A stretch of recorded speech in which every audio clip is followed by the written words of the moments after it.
લોકોને વચમાં તમે રહ્યો તો લોકો સ્વીકારવાના જ છે ને. આ તો તમે ચૂંટાણા પછી ત્યાં દેખાવું જ નથી તો પછી તમારે ત્યાં જવાની જ જગ્યા નથી રહેતી.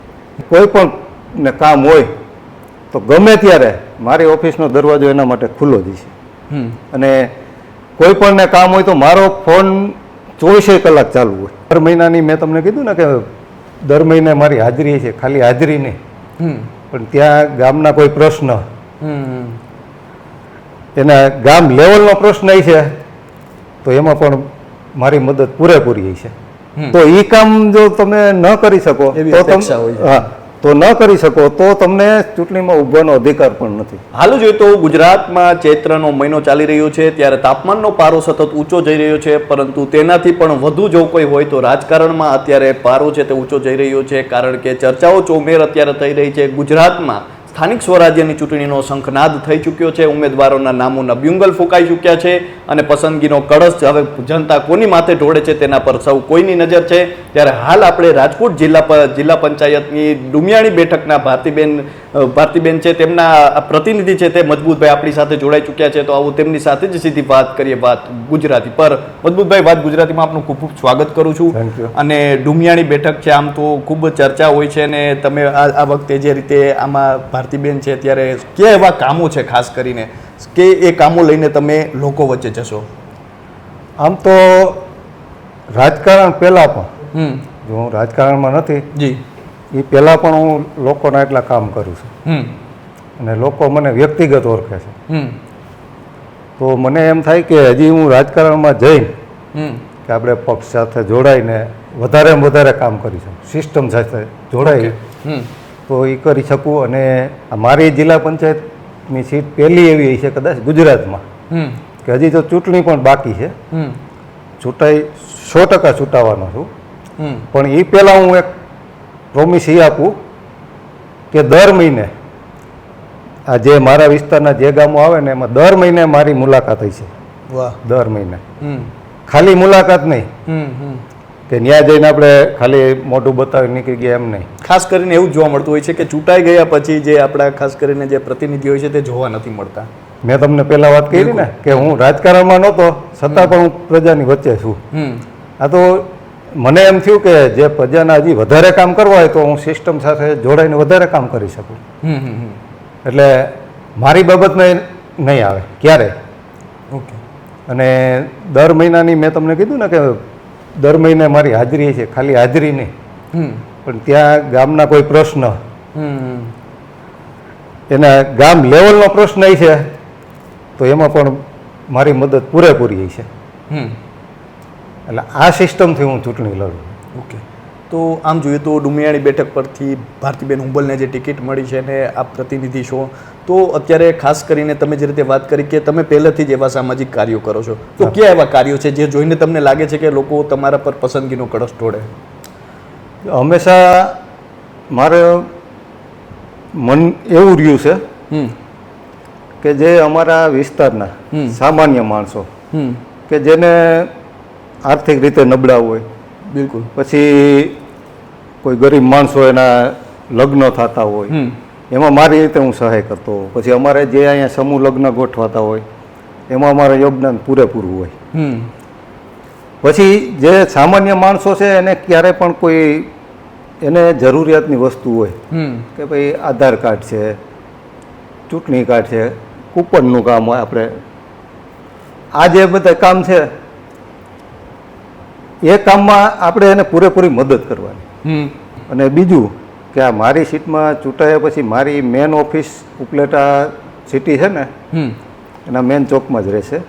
અને ત્યાં મારા માણસ એવા મૂકેલા છે કે કોઈ પણ ને કામ હોય તો ગમે ત્યારે મારી ઓફિસનો દરવાજો એના માટે ખુલ્લો જ છે. અને કોઈ પણ ને કામ હોય તો મારો ફોન 24 કલાક ચાલુ હોય. કોઈ દી એવું ના હોય કે હું ફોન સ્વિચ ઓફ રાખું. હું બપોરે સૂતો હોઉં તોય ફોન સ્વિચ ઓફ નહીં.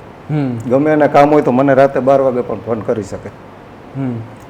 અને કોઈ રાતે બીમાર થયું, આ તે થયું હોય તો એવા કેટલા અમારા ગામના તો ઠીક, પણ આપણા જે ટચમાં આવેલા છે રાતે કાંઈ પણ જરૂર પડી હોય તો મને રાતે 12 વાગે પણ ફોન કરે કે આ ડૉક્ટરને એને બતાવવાનું છે, આ એને હું પૂરેપૂરી ભલામણ કરી દઉં. કારણ કે કોઈ રાતે એમનો નીકળાય તો પૈસા પણ ના હોય, આવું પણ બન્યું હોય. એવી ટ્રીટમેન્ટ અહીંયા કરાવું એવું નહીં. અહીંથી કેસ કોઈ કદાચ વોકાટમાં ગયો હોય ને તોય મારા ત્યાં મિત્રો ડૉક્ટર છે, હું ખાલી એને કોલ કરી દઉં કે આને દાખલ કરી લ્યો, ટ્રીટમેન્ટ ચાલુ કરી દો, બિલની ચિંતા છોડી દો. આવા પણ કિસ્સા છે. ઓકે. જેમ કે આપણે અગાઉ વાત કરી કે હવે શંખનાદ થઈ ચૂક્યો છે, દરેક ઉમેદવારો છે એડી ચોટીનું જોર લગાવતા હશે, તમે પણ લોકોની વચ્ચે જતા હશો, લોકો શું કહે છે? લોકોનો મને તો પૂરેપૂરો આવકાર છે. કારણ કે હું લોકોની વચમાં જ રહ્યો છું અત્યાર સુધી. એવું નથી કે હું લોકોથી દૂર, મને ગમે ત્યારે ગમે તે મળી શકે, ગમે ત્યારે ફોન કરી શકે.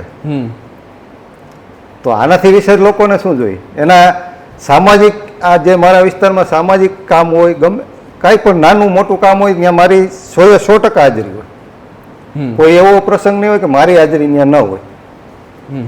તો આજે લોકોને વચમાં તમે રહ્યો તો લોકો સ્વીકારવાના જ છે ને. આ તો તમે ચૂંટાણા પછી ત્યાં દેખાવું જ નથી તો પછી તમારે ત્યાં જવાની જ જગ્યા નથી રહેતી.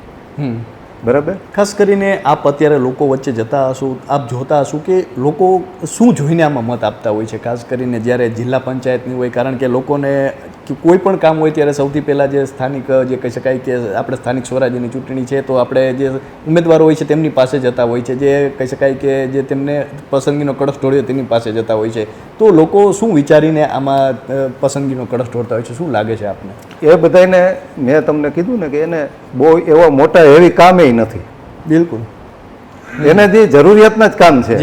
એને એવું નથી કે તમને એને ગાંધીનગર મોકલવા, વા મોકલવા, તમે અહીંયા બેસીને પણ કરી શકો. સાથે રહે કોક કામે જ્યારે જરૂર પડે ત્યારે કામ, એને સાથે રહીને તમે કામ કરી શકો. તો એ કામ જો તમે ન કરી શકો તો તમે તો ન કરી શકો તો તમને ચૂંટણીમાં ઉભવાનો અધિકાર પણ નથી. હું આ મારું માનવું છે. એટલે લોકો આ પ્રકારની અપેક્ષા રાખે જ ને. મારા કિસ્સામાં મેં તમને પહેલાં કીધું ને કે મારી પાસે અપેક્ષા, લોકોને મારી ખબર જ છે, એટલે મારી પાસે એનાથી પણ વધારે અપેક્ષા રાખી શકશે અને હું પૂરી કરીશ. ખાસ કરીને બહેનોને આ વખતે જોઈએ તો ઘણી ટિકિટો આપવામાં આવી છે, ભારતીય જનતા પાર્ટી તરફથી આપવામાં આવી છે, ને આપણે જોઈએ તો જે ડુમિયાણી બેઠક છે, ભારતીબેન હુંબલ છે, તેમને પણ ટિકિટ આપવામાં આવી છે. શું કહેશો કે બહેનોનું જે અત્યારે આપણે પ્રાધાન્ય જોઈ રહ્યા છીએ, બહેનો જે આ રસોડામાંથી નીકળીને આજકાલ આપણે જોઈએ તો હવે વિસ્તારો પણ સંભાળી રહ્યા છે? સાહેબ, આ હું ક્યાંય કદાચ 2000 કે 3000નું કે ફંડ કોઈ નબળું આવ્યું ને દેતો હોઉં તો એને બદલે એ મને 5000 આપી દે, એવું છે. એટલે મારાથી બધું ઉલટું છે એનું. અને એની મને છે ને માનસિક એટલું શાંતિ છે એનું તમને હું કહી ન શકું. કારણ કે આજે આપણા વિચારે રંગાયેલ છે એમ, આનો મતલબ એ થયો. અને આમ પણ મહિલાઓમાં બધું સંભાળવાની તાકાત હોય છે, જે કહી શકાય એવું, એટલે એ જરૂરી છે.